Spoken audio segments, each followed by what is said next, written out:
Welcome to the Path Forward podcast. I'm your host, Augie Ghilarducci. Podcast is sponsored by Second Opportunity. And my guest today is James White III, but it ends up that he's local or grew up locally to where our office is. He's still in the Atlanta area. So we're actually able to do this in person. And I so much appreciate him taking the time to drive down here and visit with us for a little bit. So James, welcome and thank you for being here. No, thank you so much for having me. It's a pleasure to be here and always good to be back in my neck of the woods. There you go.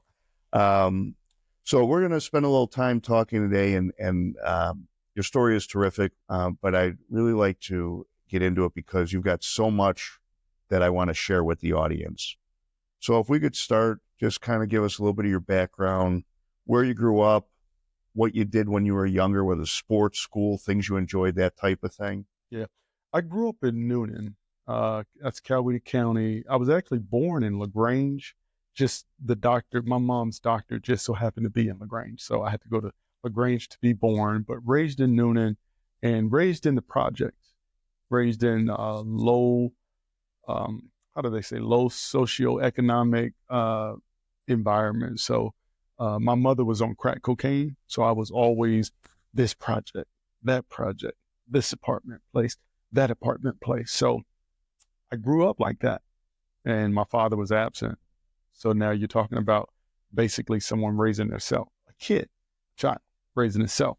And I loved sports like anybody else. I was a great football player, great basketball player. So I played ball in school, and like any other young black kid that I grew up with, we wanted to play ball or we was going to make it out of the hood by being the next rap star or selling drugs, one or the other. And that's that. If just thinking about my childhood, that's kind of how I grew up, literally. Like, that's how I grew up. So at some point, the way that you grew up and the choices that you made landed you being incarcerated. Right. So nature of what that was. So by the time I was 17 years old, I remember getting into a fight at school, East Coweta High School. And I said that I'm not going back. I was selling drugs at the time. And when I got into that fight, I got suspended. And I remember the principal, he was a coach from Noonan High, but he had left Noonan High and came to East Coweta. And he spoke with me, Coach Drake. And he was like, James, you got to do better. You got to do this. You got to do that. He really, really tried to help me. But growing up in the community that I grew up in, it's one thing to listen to people while you're at school to hear how great education is and all of that kind of stuff. But then you got to go home. And reality kicks in when you go home. And when I went home, it was violence, it was drugs, it was sex. It was just constantly that. So when I decided to quit school, I had no skill set. So now you ask, well, James, what did you do? I continued to sell drugs. I continued to break in people's homes, rob people. I did whatever I could do to get the next dollar. And in 2005, I committed a robbery. And I was charged with armed robbery, aggravated assault, and burglary. And I ended up pleading out to a 10-year sentence for robbery and burglary. And they set it as a split sentence. So 10 years served 2 in the penitentiary and 8 years on probation once you get out. And I pled out to that. And I got to tell you, I was I was happy to get it because when they slid that discovery under my door the first time, it was a 20-year offer. So ended up getting the 10 do 2. I was happy about that. And I said to myself, God, you know what I can bear. And I figured I could bear 2 years. I did the 2 years. Oh, I have to ask this because as we continue to rack up episodes, there's some common themes that I see. But so you're sent away for the 2 years, and you've got 8 years of paper after that, but you're sent away for the 2 years. what did you do? How did you spend your time after you got acclimated and what Right. have you? But basically, what did James White III do as an inmate? What was the way that you conducted yourself? I think about this all the time, but mostly because I'm writing a book right now. But I was the guy that you could come. I would come to the dorm, and the whole dorm would get what we call lit. Everybody's just lit because I could rap. I was talented. I was really, really talented with music. And in prison, jail, detention center, wherever you're at, there's always a guy that can entertain with the music. And then there's always a guy who knows how to beat on the bunks. So I had a guy who could beat on the bunk, and I was the guy who could rap, who could flow. And I spent a lot of time writing music. I spent a lot of time writing music. And when I was not performing or writing the music, I was reading Daniel Steele, believe it or not. She's a romantic novelist. And I tell people all the time, Daniel Steele is probably the person who made me think about what another life looks like. Because as I read the books, I'm like, where the hell does this? I've never seen this. I've never had this kind of experience. I mean, her books are Paris, New York, and just all over the world. And I was like, I've never visited these places. I've never just seen people act and live in this kind of fashion. And as I continued to read her books, I just always wanted to see another life. And that's pretty much who I was. Reading my Bible, trying to stay out of trouble, because you're in prison where fights, violence, rapes, just all kind of crazy things happen. So I kind of stick to myself, do my push-ups, read my Bible, read my Daniel Steele, and write my music. That's pretty much what I did as an inmate. Okay. And so the 2 years are now up, and you're walking out the door, and it's behind you. And where's your mind at? What's your plan? Where are you going to go for? What are you going to go forward on? I thank God I had someone who really believed in my musical talent, and he put a ton of money behind me with the music. And as you know, Atlanta is like this hip hop mecca. So when I got out, I had the opportunity to work. I wrote music with Future, with Rocco, 2 Chainz, did shows with 8 Ball, MJG, like a lot of popular hip hop artists that are like legends where I'm from. So that was my mindset, to get out, to do the music, and to stay out of trouble one way or another. The issue was, when you get into that lifestyle, it's so close to the streets, because even people who make all of that kind of money, they kind of still live on the edge, still stay right by, their homeboys who are doing other things, and we do that typically because we don't like to kind of leave people where they are. We want to bring them with us, but you'll find out quickly you can't bring everyone where you're going if they're not ready up here, And once I get out, start doing that, making money, but not enough to sustain me. So I get back into the drugs and stuff for a while. And I remember someone breaking in my house. Took about a half a brick of cocaine, and I went to my hometown to do something to him. And I didn't know where it was going to land me, but it was serious. It wasn't my drug, right? So I made a few phone calls about these guys who broke in my house and took a half a brick. Half a brick run you about 15,000, 18,000 back then. And I almost did something really, really stupid. But I didn't. And since I didn't, it allowed me to smooth that thing out. That could have landed me back in prison. That one thing that I went through, and then another thing that I went through, it was another drug incident. And I beat that too. And I ended up meeting this woman named Minister Hall, I think maybe a year later, after the last drug incident thing that I kind of had. And when I met Minister Hall, she said 2 things to me that completely changed my life. The first thing, son, pull your pants up. That's the very first thing out of her mouth when she seen me. And, she's an older Black woman, so I was respectful. I pulled my pants up. And she said, "Son, are you in school?" And I said, "No, ma'am." She said, "Would you like the opportunity to go to college?" And my first thought was Daniel Steele. When she said that was my first thought. All the things that I had seen in the books and how people were educated and how they lived their lives. And when she said that, I thought, well, I did get my GED while I was incarcerated. So what the hell? I've done everything else under the sun. And that one thing, that one moment, she was a stranger. She didn't know me. I didn't know her. I was just around the neighborhood over one of my cousin's house doing some things, and she seen me. And she seen something in me that family didn't see in me. She seen something in me that friends didn't see in me. And she took a chance on me. And next thing you know, I was a college student. That's great. And thank you for sharing the part about the GED too, because when we talk about how you did your time, clearly you were reading and music and what have you, but you also committed the time to finish up your high school equivalency so that the door that you wanted to open for you was possible. Right. Because without the GED, not possible. That's right. So that you had that option that you created for yourself. Right. And so what school, where did you go? How did that come together? She ended up getting me into Benedict College, which is a small HBCU in Columbia, South Carolina.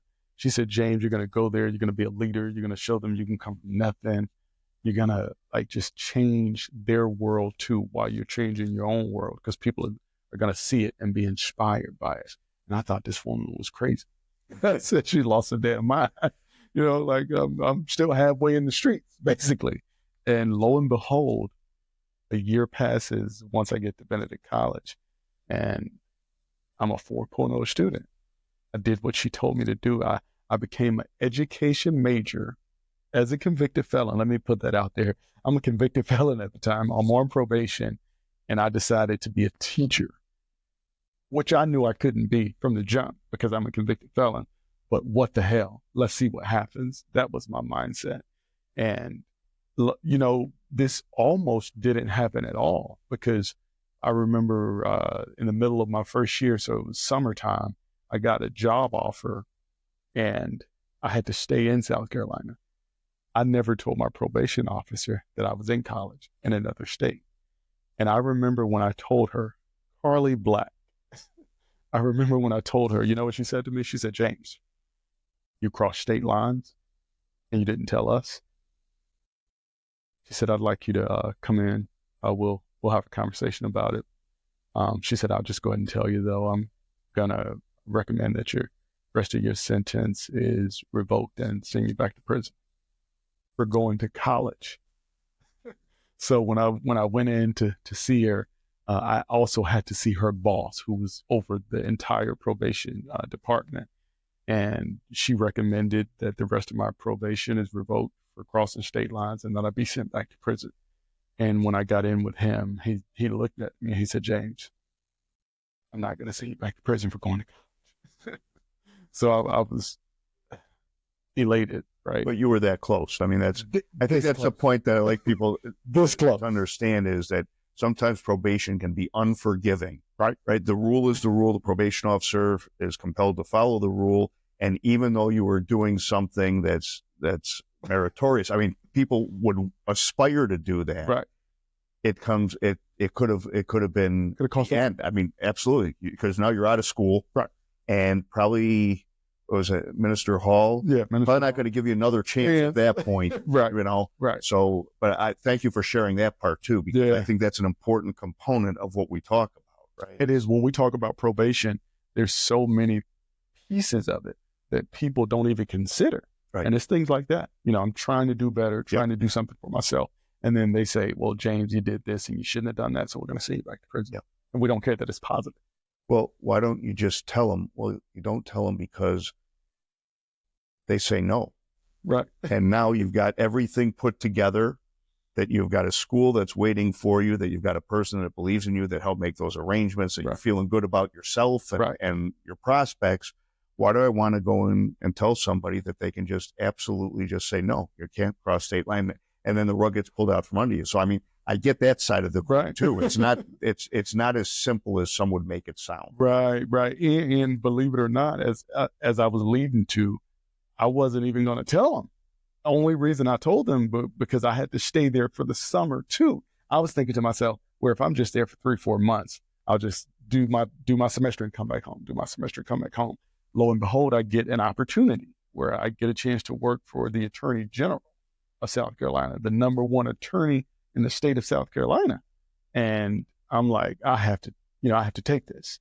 And, but again, he allowed me to do what was called then compact probation, where you can be on probation in this state, but when we transfer you to another state, they took over the payments and you have to go visit that probation officer. But if you violate, you come back to Georgia still. Gotcha. So they allowed me to do that. And, when I began to see the changes that I had made for myself, and I was constantly telling my story, and I've just never been ashamed of telling my story, for one. And don't forget, I was an artist. So rapping is like telling stories. So I'm used to doing that. So as I was doing that at Benedict College, it blew up just like Minister Hall said it would. And lo and behold, the administration at Benedict College began to take hold of it. I ran for student body president. I won that.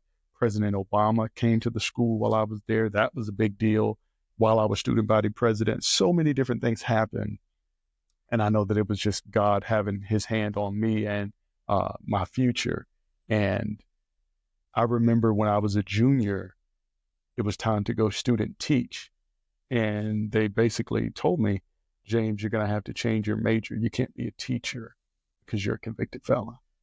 Now, mind you, I had been in 1,000 schools at this point, going in there, reading, speaking to the kids, mentoring, all kinds of things. But it's because they were only doing a state background check. And I'm from Georgia. So it wasn't coming up. Nothing was coming up in South Carolina. But then when it's time to student teach, they do the federal background check and everything came back. So they say, well, James, change your major. And I had a mentor at this point, Colonel Knowles. And Colonel Knowles said, James, have you ever thought about being an attorney? And I looked at him and kind of, we was on FaceTime when he said that. And I said, dude, I've been selling crack cocaine all of my life. What do you mean, have I ever thought about being an attorney? No. And he said, well, I want you to check your email later. And I checked my email. It was a round trip ticket to Washington, D.C. And that's where I met some of his network. And it was a guy named James King who sat me down. And he said this. He said, you can't be a teacher, Mr. White, but what you can be is an attorney. And it just blew my mind. It blew my mind. I'm sorry. I'm sorry. I want to take one step back, right? Again, I'm thinking from the perspective of if I'm sitting watching this while I'm looking at a tablet in prison. So how did the connection occur? To give you the opportunity to work for the Attorney General in South Carolina. I mean, I get you're at school and you're doing well, but what actually happened to open that door to be able to qualify and be recruited to a job working for the Attorney General? Let me say this first. I'm an African American, as you can see. I'm a Black male, African American, and I was doing well. As I said, I was a 4.0 student, and I became the guy that was introduced to all of the people who came to the school to see the good students. I was that guy. Okay. So he came to speak at the school. And of course, the administration ushered me in. This is Mr. White. This is one of our great students here. And he's doing a great job. And once I met him, I said to myself, I got to go for the jugular. I have to, as I've always had to, go for the opportunity. And I said, his name is Alan Wilson. And I said, Mr. Wilson, I'd like to speak with you about my story. I'd like to tell you kind of what I've been through and all that it's taken me to get here. And he said, I'll have you set up a meeting with my executive assistant. Long story short, we set that meeting up. We're in his office, sitting on his couch, and I'm spilling my guts, everything. And his first response to me is, James, you had me at convicted felon. and he literally said, I'm going to hire you He said, I'm going to make it easier for everyone else to hire you because I'm going to pay you with state money as a convicted felon. You know, his one thing though was, and I'm saying this just for the record, his one thing was, you didn't use a gun, did you, with the armed robbery? A lot of people don't really know the story, and I'll make it quick because I don't want to go into that part. But I actually didn't use a gun in that armed robbery. Did not use. I did not use a gun in that armed robbery, but of course it was still charged as armed robbery and all of that stuff. But that's another story. But that was his one thing that he wanted to make sure it didn't happen, and he was going to be willing to help me. And I told him I didn't, and he helped me. And he said, I'm just going to make it easier for other people to help you. So that's how I got the job working for the Attorney General. And that was monstrous. I mean, that was, So I have to say this is my impromptu commercial. So we've got the Second Opportunity Program, and one of the things that we talk about is the elevator pitch, the importance of being able to tell our story in a meaningful way, and which includes owning what we have to own, but sharing how we've come past that, we've grown from that, we've learned from that. And it just occurs to me that is what you just explained happened. That's using your elevator pitch with an elected official to say, hey, here's where I started, but here's where I am today. Right. Opening this person's eyes to, here's a really talented young man that I'd like to have working for me so that, you know, he can learn more and go on and do great things. So I think it's really important that sometimes we pause and think about that, being able to tell that story, because if when you were introduced, what you said is, it's nice to meet you, and shook hands and walked away, there's no story behind it. Right. Yeah, that elevator pitch is everything. And it does need to be sharp. It does need to be sharp. You can't be stumbling with your words. You can't be, I mean, of course, we are nervous and we fumble at times, but you have to get it down in such a way that it's just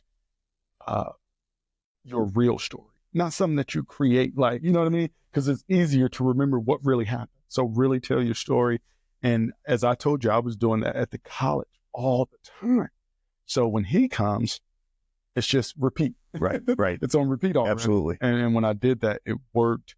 And man, I just tell you, when people seen that I got that opportunity and they knew my story, they were just dumbfounded. It's like, how in the hell did this? Matter of fact, I don't think anybody else had worked from the school, had worked for the Attorney General. I think I was the first one. Yeah. So that's great. Yeah. All right. I'm sorry I took us off the timeline, but I thought it was important to revisit on that for a minute. So now you fly up to DC to go meet with part of the network, and they want to talk to you about, you can be an attorney. You can't be a teacher, but you can be an attorney. So now all of a sudden that, I assume, changed everything. Okay. And so what were your next steps at that point? I get back to school, and I remember telling everyone, yeah, I'm going to be an attorney.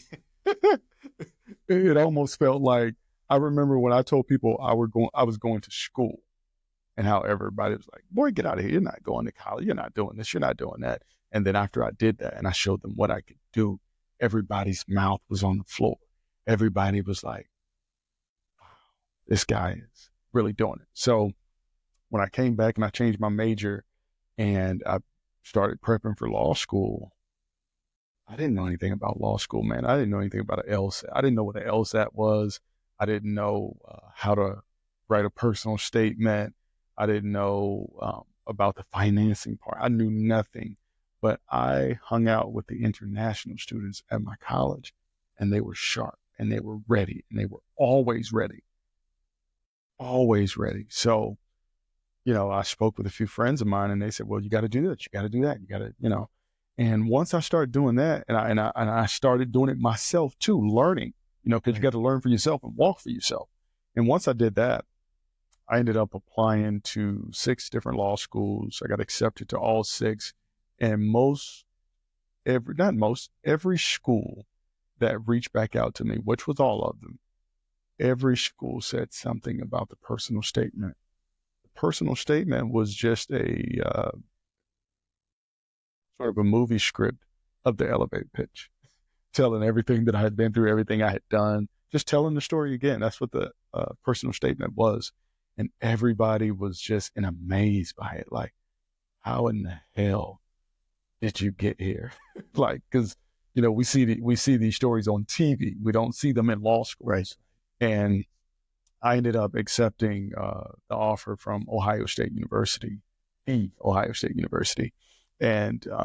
think it was the best decision. Even looking back now about the schools that I could have went to, and I made so many great relationships at Ohio State, and it was just I couldn't believe it. When I started getting the responses and people started saying, "Hey James, we want you here." I remember the Northwestern reach back was the biggest one that I was like, they want me at Northwestern. And I think they were the number 8 law school in the country at the time. So it was a really, really challenging time. But just because something is hard, it doesn't mean that you don't try to do it. You still have to try to do it. And you may fail sometimes, but you just got to get back up. So your college track brought you from Georgia to South Carolina, Mm-hmm. and then South Carolina up to good old Ohio. Yep, Ohio. Yeah. All right, so you finished law school. Yeah. Finished law school, and I remember my 1L year, my crim law professor, she was the kind of crim law professor that would go out with you in protest and get locked up. That's how down she was. I think she was rich as well, so it didn't really bother her much at all. But yeah, she would go get locked up with you, all of that kind of stuff. And she said, "James, I know you said you wanted to be a prosecutor, and I know your story because I had to read your story before you got picked to come." She said, "But we're not going to do that." She said, "You think you're going to be able to change a system that's going to end up changing you." And when she said this to me, you have to remember, I'm still kind of young and fresh about this law stuff. I don't know anything. I'm a 1L. So when she says this, I just take her at her word and say, you know what? I'm not going to do that. I'm going to do real estate. So I bring that up to say by the time I graduate, which is in 2020 during COVID, I say I'm going into real estate. And I do that. I go into real estate for 3 years.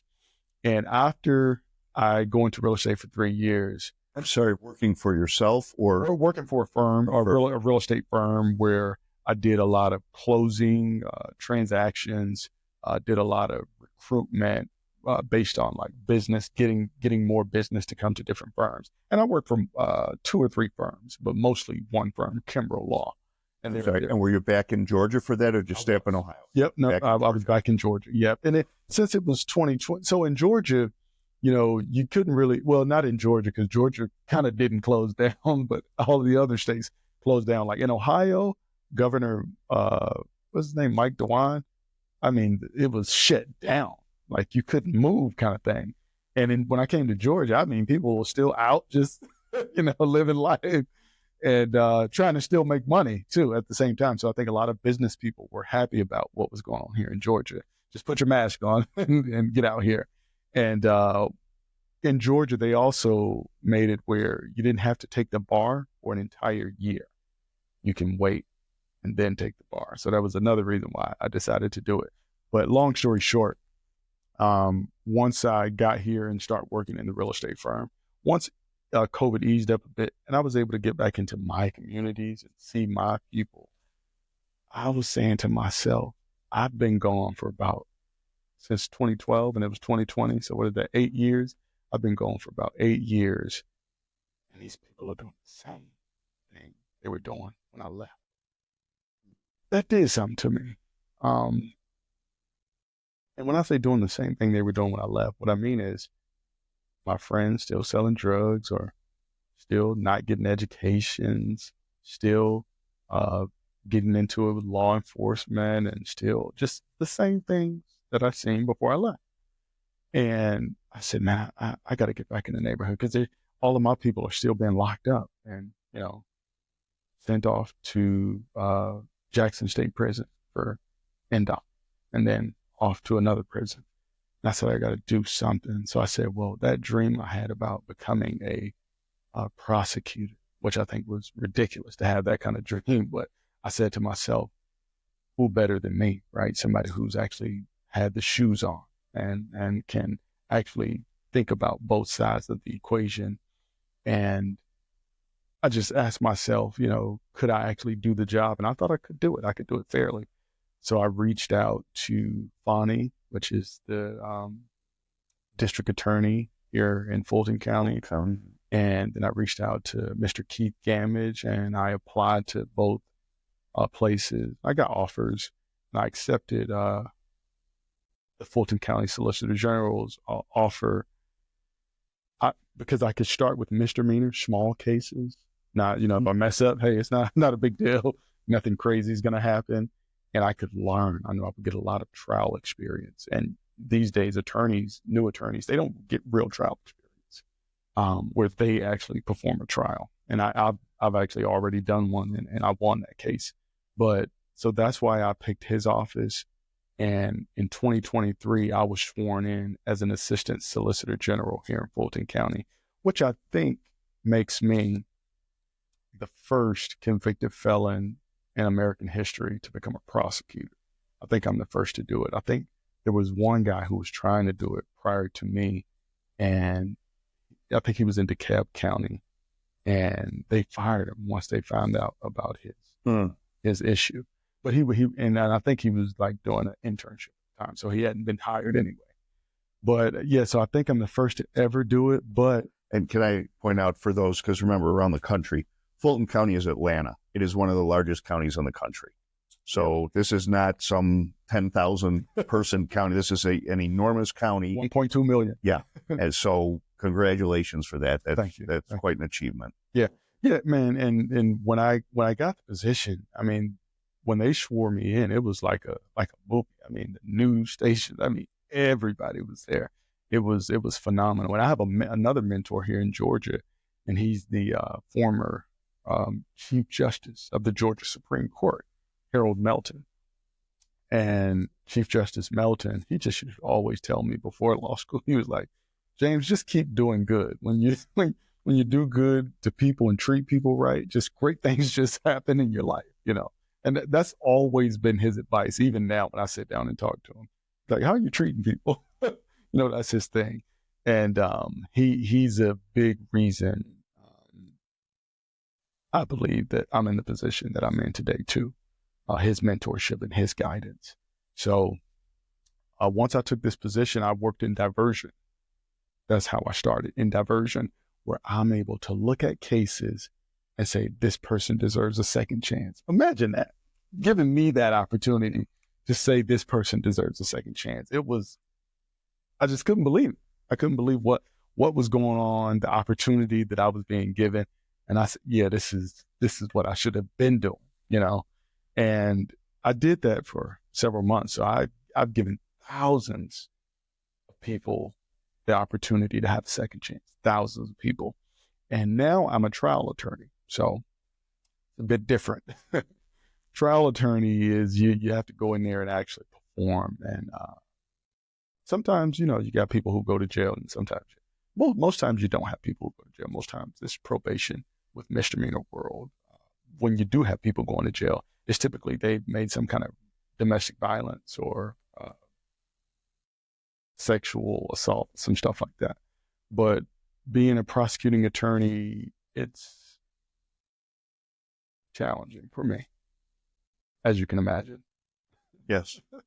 So, but it's going well though. It's going well thus far. It's an unbelievable story. I think if you're watching this, you know why I really wanted to have James on as a guest, because I know you said that you're writing a book. There is absolutely a movie to be made about this because this is one of those stories that they don't happen often enough. They're not told often enough. And they are so inspirational just based upon you living your life.